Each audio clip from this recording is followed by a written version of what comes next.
Morning, everyone. Welcome to this Thursday morning's podcast webinar. I'm Chloe Tetra, I'm the health coach here with Ready Care. And for this morning, we're going to have a quick look at decision making. So what is involved in the neuroscience of decision making? So with decision making, the main kind of crux of it that we'll have a look is the brain-based action of it. And we make decisions every day, from what we eat for breakfast to bigger life decisions like jobs, partners, finances. So what we're going to have a quick overview today is the decision-making process of the brain, rational versus emotional decision-making, which is a huge component part of it, and having a look at how we can improve our decision-making. So let's have a quick beginning with the brain's decision-making process, what is involved in it. So when we have a decision to make, the brain goes through quite complex processes that involve several different regions of the brain and specific networks. One of the key regions would be the prefrontal cortex, which is at the front of the brain, as the name would suggest.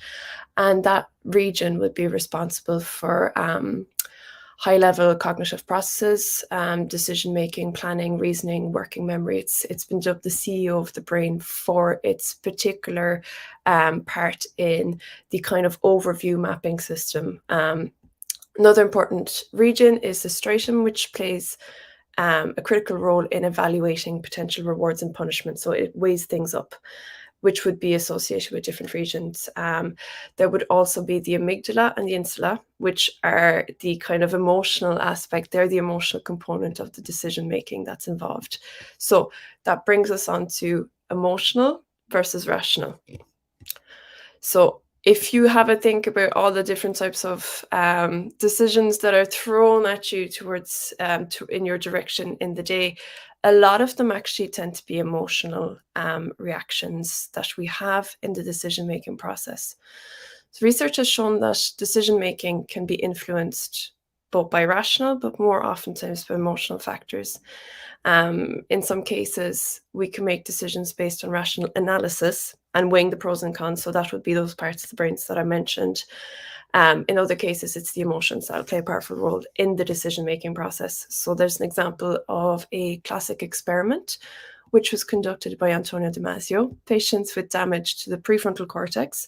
So that part of the brain that we mentioned to do with that overseeing planning, organization, and making kind of big picture decisions.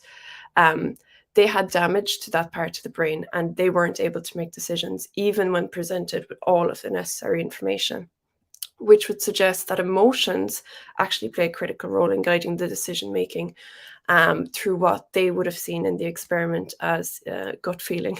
So that kind of instinctual driver that goes beyond just prefrontal cortex reasoning. Other research then has shown that our decisions can be influenced by the framing of the decision itself. So for example, if a decision is framed in terms of losses, we might be more likely to take risks than when the same decision is framed in terms of potential gains. And you'll find that with the brain, there's very specific processes that it undergoes insofar as those loss aversion would be a huge one. So how can we improve decision making with the brain? So being aware of emotions, number one, recognizing that emotions can play a powerful role in decision making, and taking the time to reflect on how we're feeling before making a choice.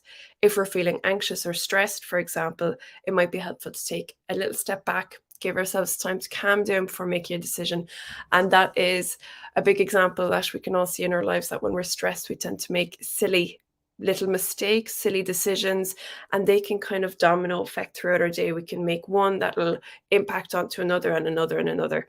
So taking that time to not send that email, taking the time to calm down, be in a more centered space before we make any decisions is usually a good shout. Consider the framing of the decision. So think carefully about how decisions are presented to you and be aware of how different frames might influence your choices.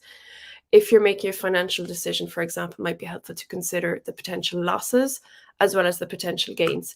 As human beings, we tend to focus on the things that we're excited about potentially being able to get from something. But that can sometimes color, so that'll fire our reward system, will fire our dopamine. We want to do, which is what dopamine would be used for. It's going towards a decision. But really taking a step back to go, okay, that all sounds very attractive, but are there potential losses involved here? Is there something beyond that short rush that could get in the way? Using your working memory. Number 3, the prefrontal cortex plays a role in working memory as well, which is the ability to hold information in your mind and manipulate it in real time.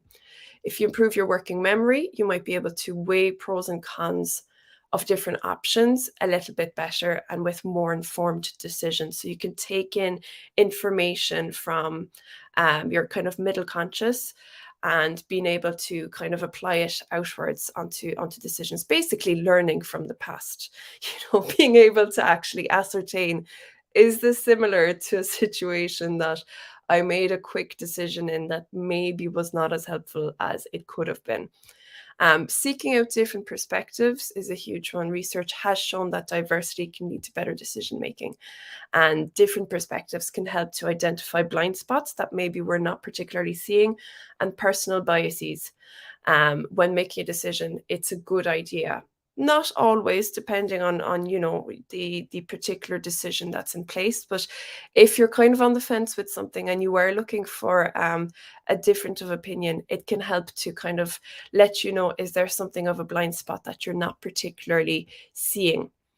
So a few real world examples. Let's bring it down from the ephemeral. How knowing specific information on how the brain processes decision making can inform better choices. So financial financial decision making can be very complex and involve a range of factors, from risk tolerance to future planning. So there's lots of different areas of the brain being lit up here. If you understand the role of emotions in decision making, you might be able to make better informed choices about finances. For example, you might choose to take a more conservative approach to invest during times of high stress or anxiety. Again, that's all kind of harking back to making sure that when you are making major decisions, things that have consequences, that it's never from a place of stress. And that's one of the things that we can see in our own lives, whether it be with ourselves or people that we know, that oftentimes larger decisions made under duress, made under stress, can kind of warrant results that we're not really happy with long term.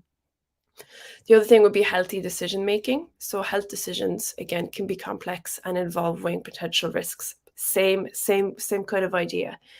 By framing the decision, it might be you might be more inclined to make more informed choices. For example, if a treatment is framed in terms of potential risks rather than potential benefits, you might be more cautious about decision making. So it's a lot of this is just really, really engaging that prefrontal cortex when you are making decisions, to go from the emotional into the kind of analytical. Now, it doesn't mean that the analytical is always going to be the correct way. Sometimes there is that gut instinct, that knowing, because so much of our cognitive processes are actually automatic. So that's sometimes framed in a quite negative way, that over 95% of how we behave throughout the day is automatic behavior, as opposed to slow thinking, which is what Kahneman would have called the difference between automatic thought, which is he would have called fast thought, and deliberate prefrontal cortex thought, which is slow thinking, which takes a lot more of our internal energy systems to actually slow down and make decisions from that place where we are engaging the prefrontal cortex. We're engaging, weighing up pros and cons. We're engaging the metacognition of knowing that there's specific framings that happen. That's kind of the big takeaway with this, to be honest, is understanding that high stress leads to high cortisol, which impacts our the energy going to the prefrontal cortex. So the more stress that you have, the less your decisions are going to come from a kind of measured place, which sounds incredibly obvious because most of the times these things are. It's just kind of giving a clue as to why it is that in high stress situations, good reasoning, good measured reasoning tends to go down is due to the lack of activity in the prefrontal cortex that happens during high cortisol. Understanding framings, taking a step back, and sometimes checking yourself with an external party to see, am I missing something here? Is there something in my own personal life that's actually creating a bit of a blind spot? And could my decision making be best informed with external perspectives? So it is quite, the neuroscience aspect of decision making. It is complex. And it does kind of impact different parts of our lives. But the more we understand the decision-making processes and the factors involved in our choices, the better decisions in our personal and professional lives we're going to make. By being aware of emotions and how much that can override everything, sometimes for better, sometimes for worse. But emotions will flare quite a lot when making decisions, and sometimes that can be used against people. So you kind of think of like a political type campaigning, or even advertising, which would have a huge emphasis on emotional framing of a problem or a situation, just to be able to, because if it was maybe just with the analytical brain, somebody might go, oh, I'm not sure if that makes sense. But if it's framed hugely with emotional parameters, most of the time that tends to sway our decision making much stronger than just pure raw data alone, because we're emotional creatures. That's what we do. That's where the wonderful field of advertising and marketing just really blossomed. Again, so engaging working memory, seeking out diverse perspectives, coming at it from a balanced, informed standpoint, understanding that flare up of emotions will cause a little bit of a jolt in our prefrontal cortex reasoning with regards informed decision making. So that is me with the decision making for this morning. Hope it's a kind of quick tour about with it, but they're the major takeaways. Take a moment, breathe, rest into the decision. Don't send that email when you're feeling quite stressed or bothered about something. Take a moment, bring yourself back to center, get that cortisol level down, and decision making is a lot easier from a centered space where the emotions are a little bit under wraps a little bit. So that's me for today, guys, and I will be seeing you again next week. Have a lovely Thursday and have a lovely weekend, and we'll be chatting to you soon. Bye now.